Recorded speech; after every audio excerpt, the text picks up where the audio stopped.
workshop on the whole argument by saying what the whole argument is, or at least I'm going to say what I think the whole argument is, or at least a certain fragment of the whole argument whose philosophical consequences can then be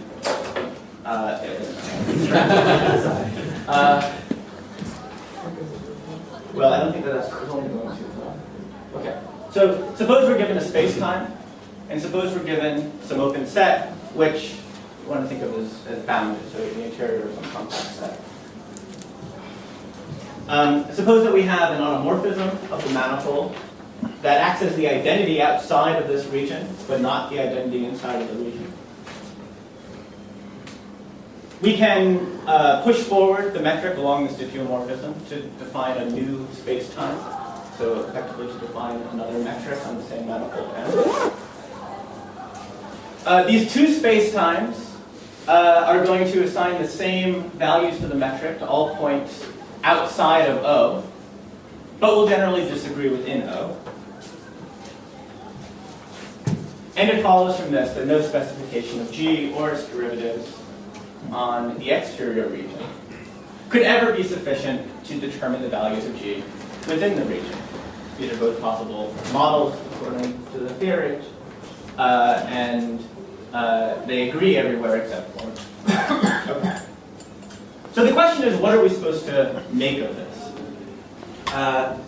The first version of this argument was presented, developed, discovered by Einstein in 1913 in the course of his early work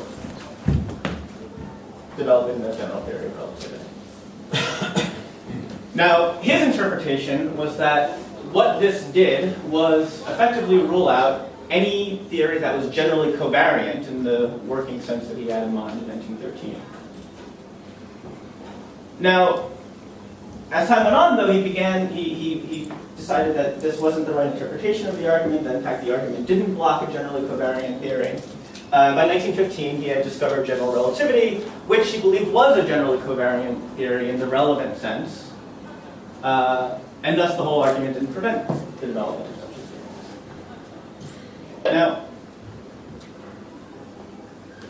for a long time after this, the whole argument wasn't explicitly treated as such. I mean, it seemed to be thought of as a kind of mistake that Einstein made, but got over it, and the theory progressed.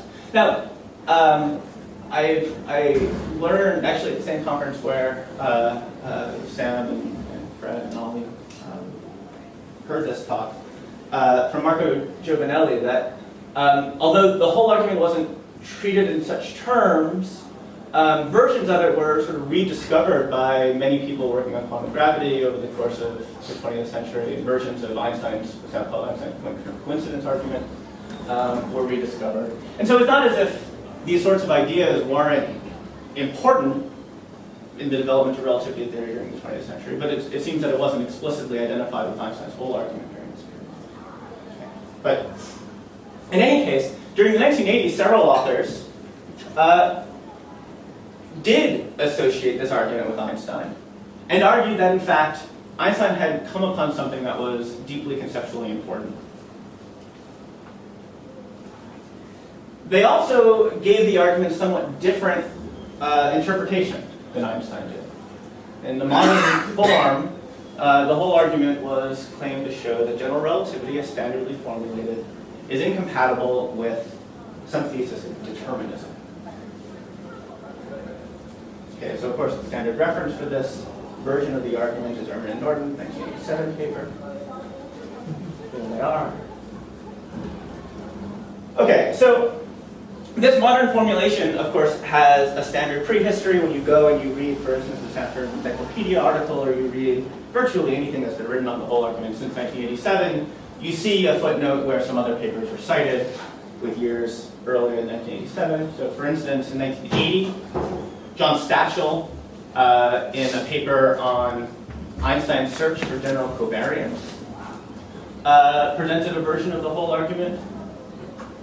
John.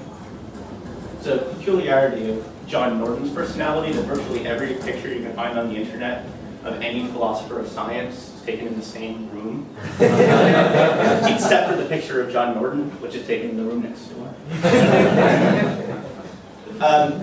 Okay, so Stachel 1980 paper wasn't published until 1989,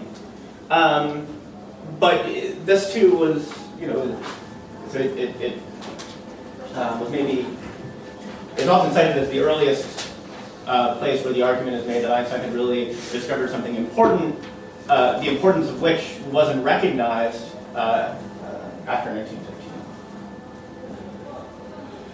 Similarly, in the standard prehistory, in the 1984 paper by John Norton, where he writes about the Zurich notebook and the discovery of the Einstein field equation, he argues that the whole argument was more significant than the historical record usually gives it credit for. Okay, now here's something that's, I think, not part of the standard prehistory, and this is what I want to focus on. So John Earman also discussed the whole argument before 1987.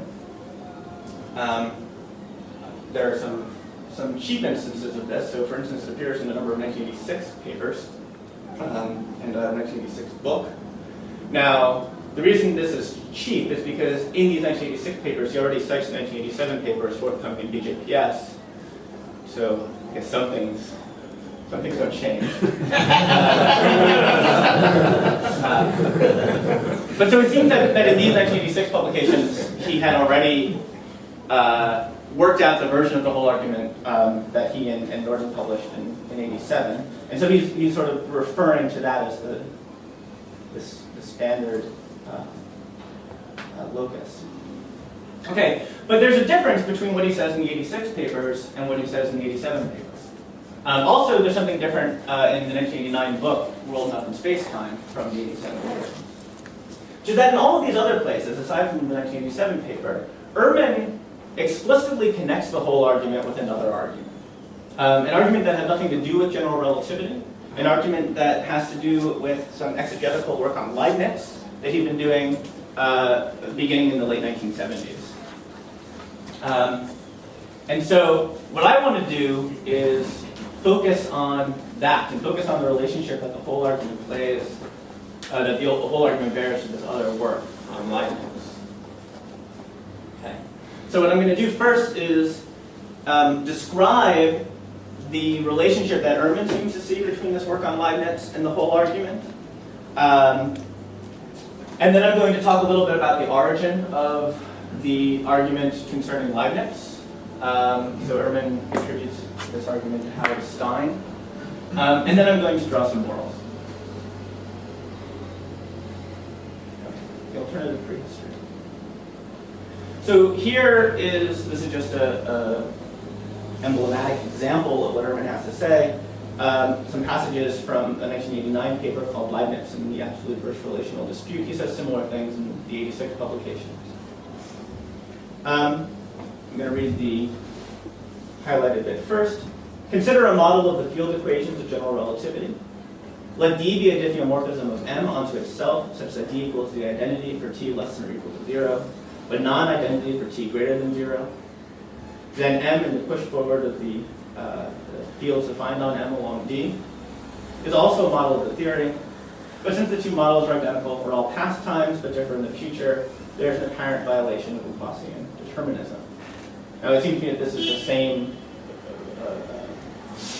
in a moral sense as the version of the whole argument that I started with.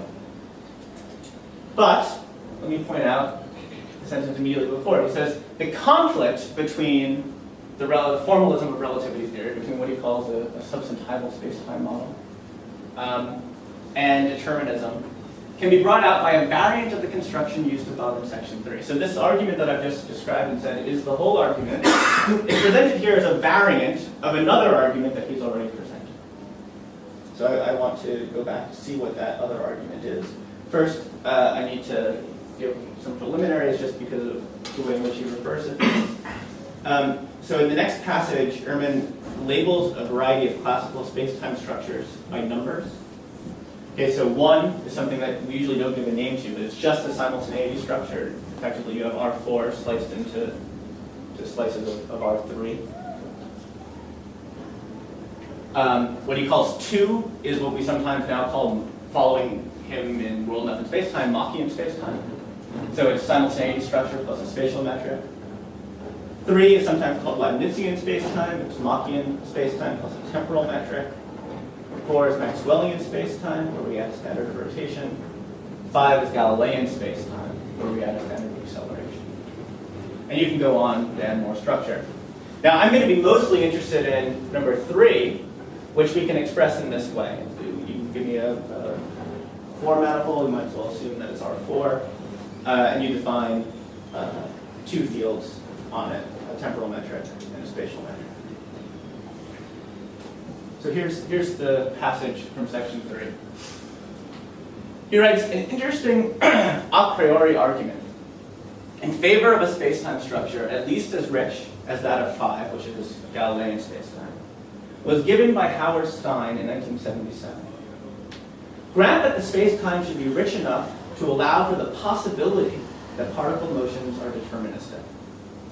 Then the spacetimes 1 through 4 are ruled out.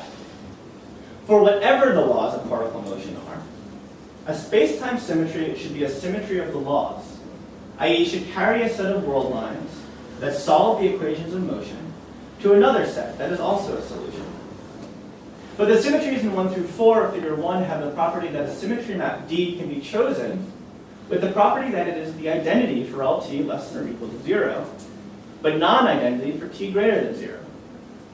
Applying this map D to a solution to the laws of motion produces another solution that agrees with the first for all past times, but disagrees in the future, a violation of Laplacian determinism.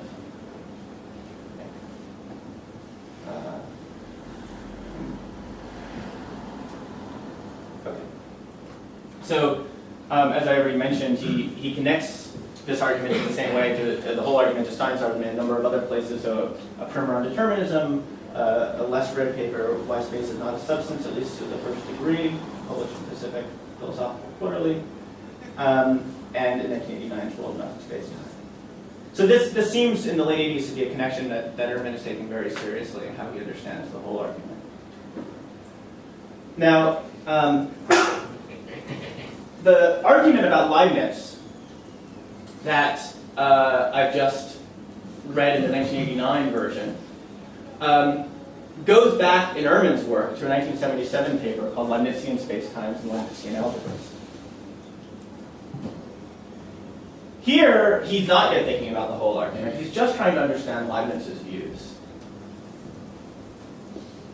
So here's a passage from page 96 of that paper.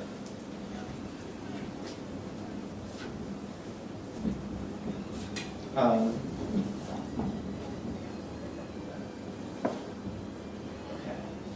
I'm going to focus on just the very end of this because he begins by describing what's effectively the same argument. Note that he is once again attributing it to Stein. So the Stein 1977 reference is to a paper that was presented at a conference in 1975, so that's why the dates are somewhat different, but it's the same work. Let me just emphasize at the bottom here what he says, that if one desires determinism, as Leibniz did, then one must either modify Leibnizian spacetime, or one must find a different way of describing the history of a particle. Both of these alternatives will be explored below. Ultimately, a combination of the two will be offered as an explication of Leibniz. And so I think that what we see here is the beginning of a proposal that Earman comes back to over and over again. That there's a kind of problem with Leibnizian spacetime. A problem that you can find again in relativity theory with the whole argument.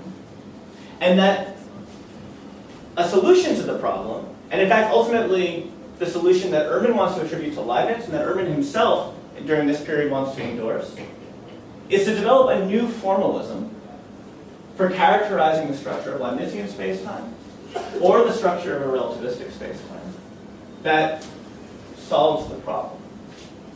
So I just want to flag that idea before we're going to come back. So here's a picture from the paper that the idea is supposed to be, so I've got my Leibnizian spacetime, I've got some slice. I can have world lines that are passing through the slice and doing whatever they're going to do. I can perform some automorphism just above the slice of Leibnizian spacetime in such a way that the same trajectories coming up to that slice now appear to go off in a different direction. And that's what the argument is supposed to be. That's a kind of failure of determinism. Okay, so let's now turn to the Stein. So I want to look at this paper that Stein presented in 1975 at the University of Minnesota. That was later published as Some Philosophical Prehistory of General Relativity. So here's where Stein describes the argument. So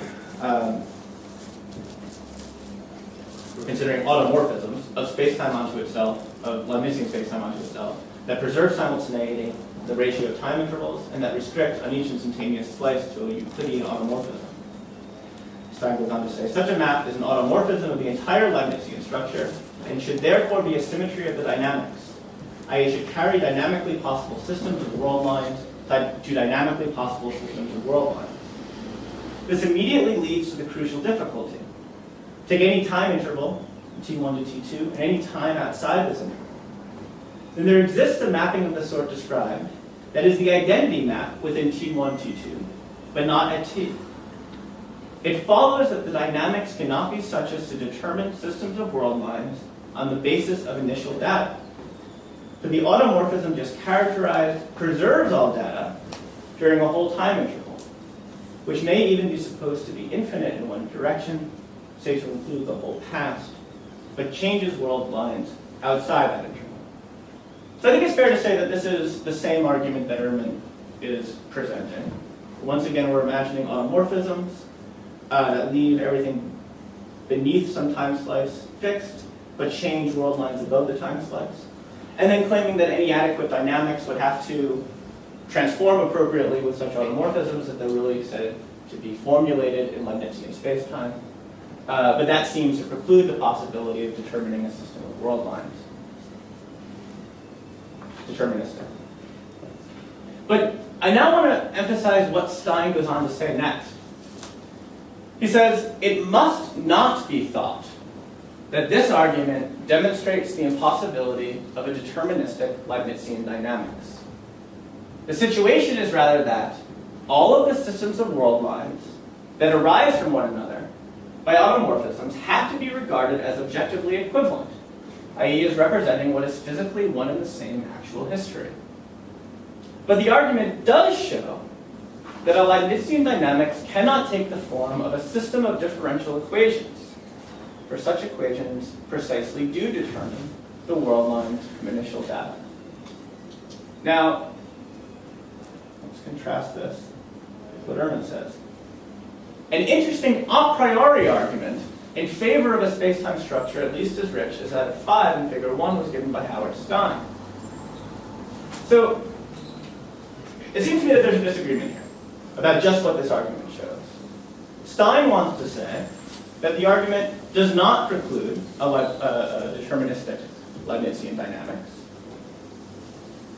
That instead, it constrains how such a dynamics could be formulated, or what form such a dynamics could take. Earman, meanwhile, is attributing to Stein the stronger claim that we have an a priori argument that Leibnizian spacetime is such that it does not allow the possibility that particle motions are deterministic. Now, the funny thing about doing history of people who are all still alive is that you can write them emails, and I mean, so it's sort of unfair, but Howard does think, now at least, that back then he really meant what he said.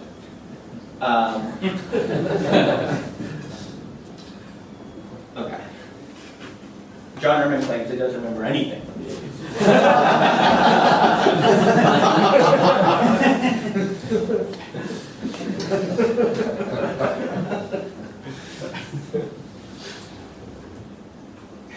John Norton, by the way, claims that he understands and remembers everything from the 80s, and I threw out the whole paper and stuff. Okay. So, as I said, I think that there's some disagreement about what Stein has shown here. And as I interpret it, the difference comes down to what we should mean by a deterministic Leibnizian dynamics. What should count as determinism in this context? Now, the way that I would understand Leibnizian space-time would be to say that it's designed to have the following resources. I should say maybe that the term Leibnizian space-time and the formalism were introduced by Stein in this 1977 paper and then picked up by Earman. So I think it's fair to say that, well, I don't know what I was going to say. So in Leibnizian space-time, you can use the temporal metric to express facts about the duration between events.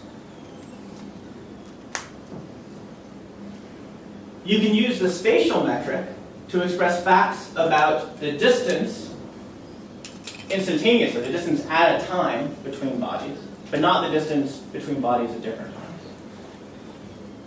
And you can use the spatial metric, again, on a simultaneity slice at a time to characterize angles between 3 or more bodies.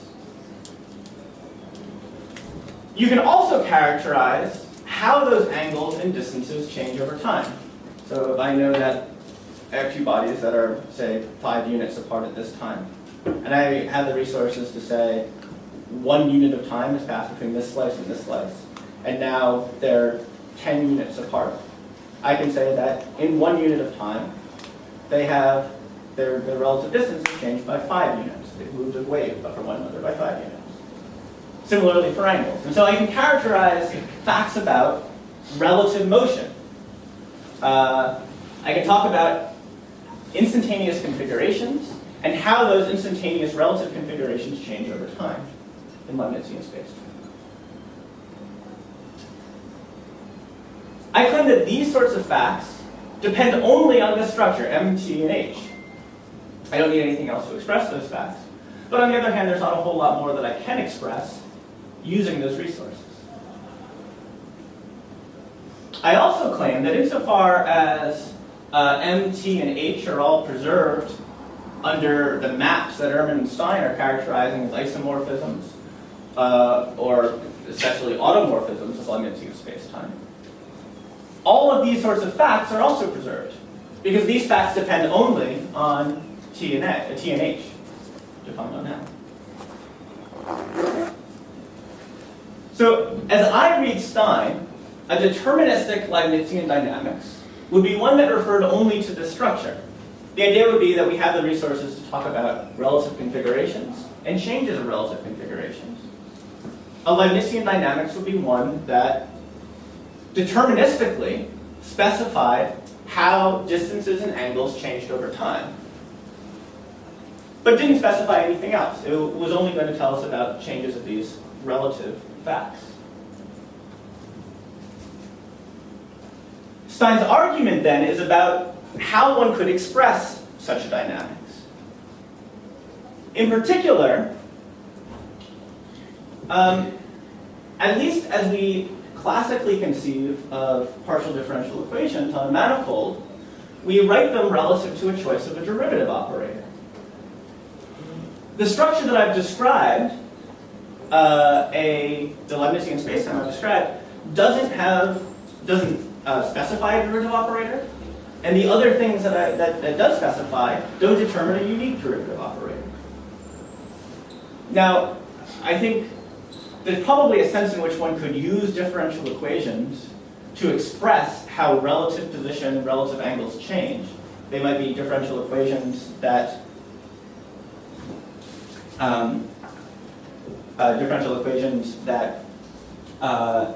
refer only to relative quantities, and so wouldn't take what you might call the classical form. And so it's not that it's somehow impossible, and just as Stein says, that it's not impossible to write down such dynamics, but it would have a somewhat different form from the differential equations that we normally encounter on a manifold. That's right. They would presumably concern dynamics of distance and angles. Now, of course, this sounds very Leibnizian, at least to my ear. What we're saying is all we have are these relative facts. We can characterize how the relative facts change over time, but we can't characterize things like how a body actually moves in space, merely how it moves relative to other bodies. I should maybe emphasize that if I have a derivative operator, that is enough to get me Galilean spacetime. That gives me a preferred class of geodesics. It gives me an affine structure, supposing that the thing is flat, or turns the spacetime into an affine space, I should say. And so when Earman interprets Stein as saying we need at least Galilean spacetime in order to get a deterministic dynamics, one way of understanding him is to be saying, well, as I understand determinism, we need to have, as I, Earman, understand determinism, we need to have at least a derivative operator in order to have a deterministic theory. Okay, so I extracted this the following, what I'm going to call Stein's view. A suitably deterministic Leibnizian dynamics would determine future states up to isomorphisms of Leibnizian spacetime, which is just to say that a suitably deterministic Leibnizian dynamics would determine future relative positions and angles, but no more than that. And indeed, if you think about how these automorphisms that we've been discussing work, although I can have the same world lines up to a point, and they can go this way, or they can go this way, if they're in fact automorphisms of Leibnizian spacetime, the distance between the curves is going to remain fixed. It's not going to change under these automorphisms. Similarly, if I have three bodies, all of the distances and angles are going to remain the same. And so that would count as a deterministic dynamics if I'm able to specify that much for Stein. Now, Earman, by contrast, appears to be demanding more about Leibnizian dynamics. It seems that he is requiring that a deterministic Leibnizian dynamics would need to determine unique world lines for particles. Because that, after all, is what we don't get. And from that, he concludes that we don't have determinism. In this case, it seems that two histories that agree on all of the relative facts, that agree on distance, angle, and duration, would nonetheless be distinct as trajectories or as histories based in Leibnizian spacetime, if they also disagreed on the locations occupied by the bodies over time. Now, it's not really clear to me how we're even supposed to specify this sort of extra information that's supposed to be distinguishing these things. I think that one has to have in the back of one's mind something like a fixed coordinate system. But how one goes about doing it, I mean, perhaps this is just the point, that if this is what you want, maybe you can't do it. So I extract from this the following. Earman's view is that a suitably deterministic Leibnizian dynamics would determine the locations occupied by a body in the future.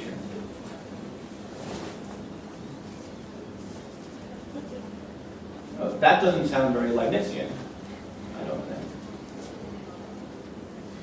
So it seems to me that this is not an adequate view of determinism in Leibnizian spacetime for the following reasons. So first of all, it seems to me that it requires the Leibnizian dynamics to specify future facts of the sort that Leibnizian spacetime doesn't have the resources to express. So we're demanding something of Leibnizian spacetime that we've built Leibnizian spacetime to not be able to provide us. Moreover, it seems to me that it makes Leibnizian spacetime an unacceptable setting for recovering Leibniz's views. If Leibniz's views were that all we have the resources to express, or all that's factive in the world, are facts about instantaneous configurations and these sorts of changes that we can express in Leibnizian spacetime over time, then it seems as if Earman is demanding Leibnizian spacetime to give us more than that.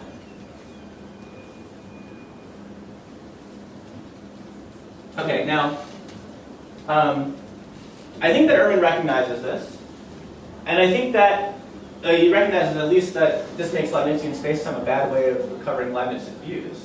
And for this reason, he endorses moving to a different formalism. This is why I flagged that passage earlier on.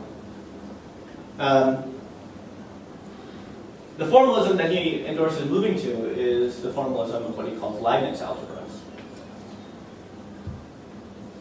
Okay, so I think that this discussion informs how Earman was thinking about space-time structure in the period from 1977 to 1989. So in particular, I think that he takes space-time structure to have, space-time structure M whatever, to have expressive resources that's not preserved by diffeomorphisms.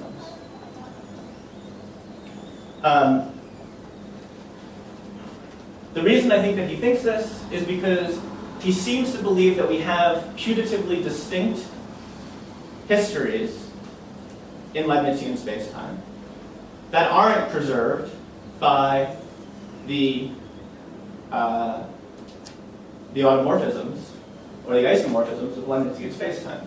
So in other words, he thinks that we're able to, just using the resources of Leibnizian spacetime, make sense of a difference between two histories that agree on all of the facts that we can express with H and T, but which disagree on the locations that the bodies occupy. And he argues that in order to eliminate this structure, we must develop a new formalism for space-time theories, which is that of Einstein and Leibniz algebra. Okay, so of course we can compare these views of determinism to analogous ones in general relativity. A Steinian view would be that a suitably deterministic relativistic dynamics would determine space-time structure up to isomorphism, in this case isometry.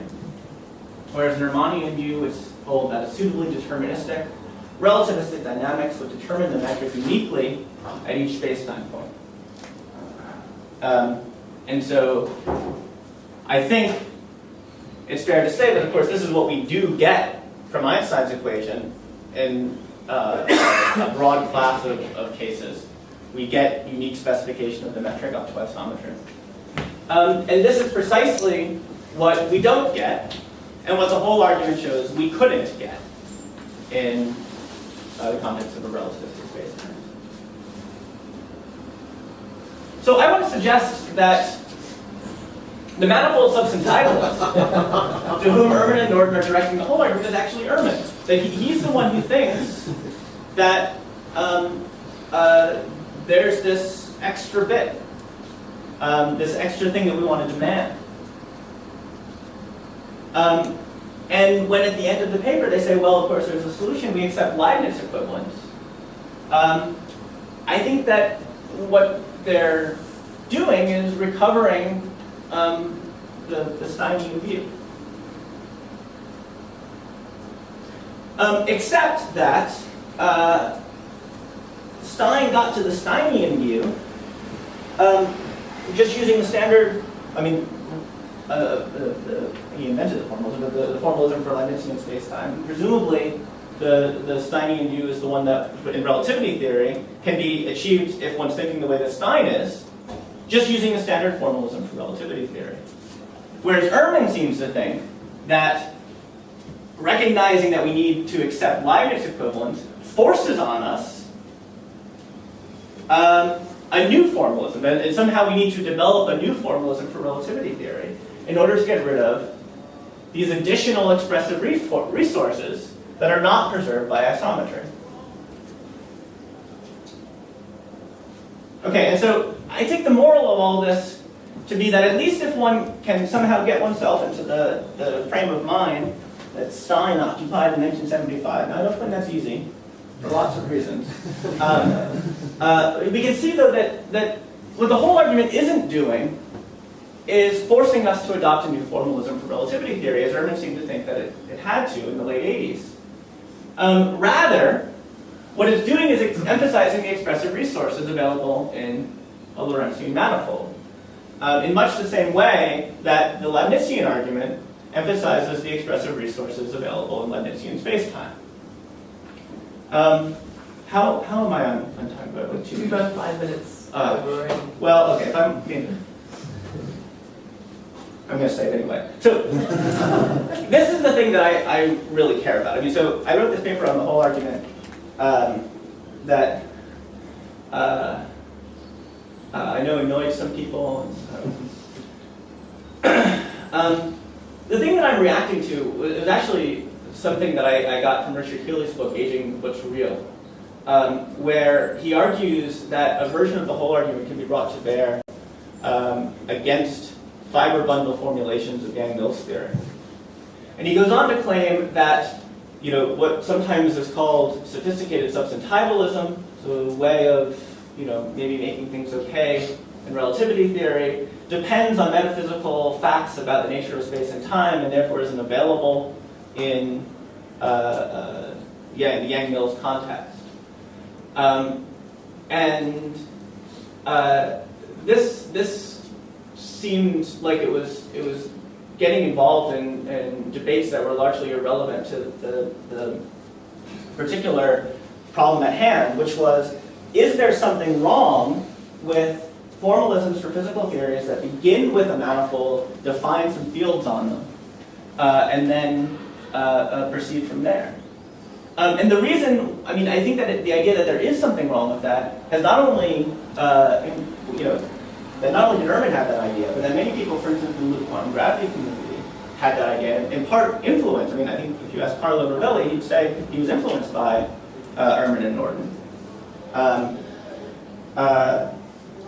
That we need something else, that there's somehow excess structure in the standard formalism of relativity theory, and similarly excess structure in the principal bundle formalism for Yang-Mills theory. And that really we need to develop some new formalism. And I think that has led to us to develop new formalisms that get rid of too much. And I think, frankly, this is something that we can see Rovelli coming around to as well in the recent paper, Why Gauge. He argues that, in fact, you need some of the stuff that he had previously thought we should be trying to get rid of in order to treat interactions, to treat the role of an observer in, for instance, a relativistic space-time, and so on. So it really is the case, as I say in that paper, that I'm not so interested in the metaphysical debates, but I think that there really is an issue of how to understand the formalisms that we use all over physics that matters in how we construct quantum theories, in particular quantum theories of gravity and even quantum Yang-Mills theory, with regard to just what structure we're using in the classical theory, what our degrees of freedom are in the classical theory, and what we're trying to quantize. Okay, stop.